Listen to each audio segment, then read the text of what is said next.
Gas prices are going up again.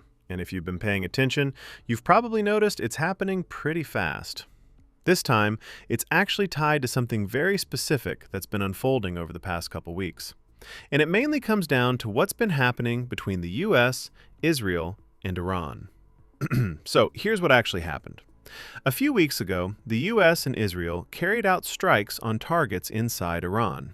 This wasn't just political pressure or threats, this was direct action. And Iran responded the way it usually does, but with a twist this time. Instead of only focusing on military retaliation, they went after something that affects way more than just those countries.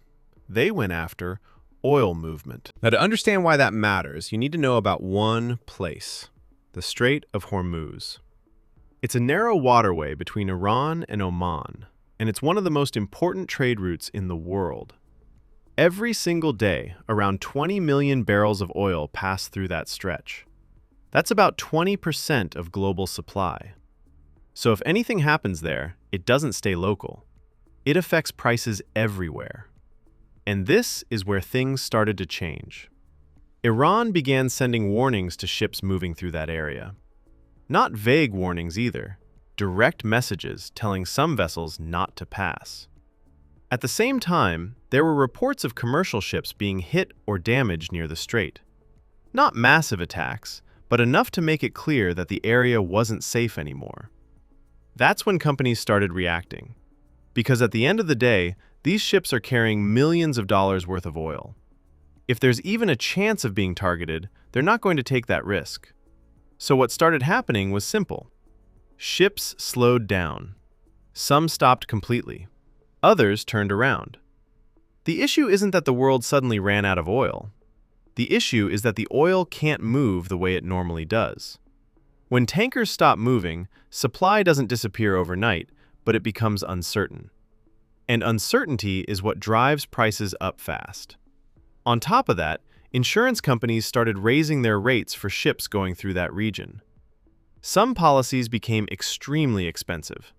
Others just weren't offered at all. So now you've got a situation where ships are hesitant to move, insurance is getting expensive, and the risk of getting caught in a conflict is real. That slows everything down. And when the flow of oil slows down, even slightly, the market reacts almost immediately. Now, there's another layer to this. A lot of oil prices aren't based on what's physically happening in the moment. They're based on what people think is about to happen. So when news starts coming out about attacks near a major oil route or threats to block it, traders don't wait to see how bad it gets. They start buying early. They start preparing for shortages before they actually happen, and that pushes prices up even faster. That's why you can see gas prices rising even if nothing has fully stopped yet. It's not just the situation itself, it's the expectation of where it could go. Now let's talk about why this specific route matters so much. Because you might be thinking, can't oil just go another way? The short answer is no, not at that scale. Some countries have pipelines, but they can't carry anywhere near the same volume. And rerouting ships takes longer, costs more, and in some cases isn't even possible. So the Strait of Hormuz isn't just one option, it's the main route. And that's what makes this situation different from normal price increases. Usually, when gas prices go up, it's because of things like demand, production cuts, or seasonal changes. This is different. This is a situation where a key part of the system itself is under pressure. And that pressure doesn't need to turn into a full shutdown to cause problems. Even partial disruption is enough. Now, here's where it starts affecting everyday life. When oil prices go up, gasoline prices follow. But it doesn't stop there. Higher fuel costs increase the cost of transportation, and transportation affects everything. Food has to be shipped. Products have to be delivered. Planes need fuel. Trucks need fuel. So when fuel becomes more expensive, those costs spread across the entire economy. That's why you might notice groceries getting more expensive, or shipping fees going up, even if you're not thinking about oil directly. Now, another important thing is timing. Because a lot of people expect prices to change instantly. But that's not always how it works. There's usually a delay between oil prices rising and gas prices reflecting that. So what's happening right now might still be early. The full effect could take days or even weeks to show up. And that's part of why people are paying attention to this situation, because it's still developing. Now, looking ahead, there are a few ways this could play out. If tensions ease, ships will start moving normally again, insurance costs will drop, and prices could stabilize. But if things continue the way they're going, or get worse, more ships will avoid the region, supply will tighten further, and prices will likely keep rising.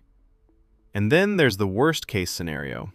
If the Strait of Hormuz gets blocked, even temporarily, a huge portion of the world's oil supply is suddenly cut off from the market. Countries would try to respond quickly. They'd use emergency reserves, they might increase production in other areas, but none of that fully replaces what flows through that route. So during that period, prices could spike significantly. And even after things return to normal, it can take time for the system to stabilize again. This isn't the first time tensions in that region have affected oil prices, but the current situation stands out because of how directly oil movement is being affected. It's not just political tension in the background, it's physical disruption to how oil is transported, and that's a much more immediate problem. At the end of the day, this all comes back to how connected everything is. A conflict in one region can affect shipping routes. Shipping routes affect oil flow affects prices, and prices affect daily life. So when you see gas prices going up right now, it's not just a random increase. It's tied to a chain of events that started with military action, escalated into threats and disruptions, and is now affecting one of the most important systems in the global economy. And the situation isn't fully resolved yet, which means what you're seeing now might not be the final impact. It could still change depending on what happens next. And for now, everything depends on whether that route stays open and stable. Because as long as there's uncertainty around it, prices are going to reflect that. And that's why something happening in a narrow stretch of water halfway across the world is affecting how much you pay for gas right now. That's it for today. If you liked the video, make sure to subscribe, and I'll see you in the next one.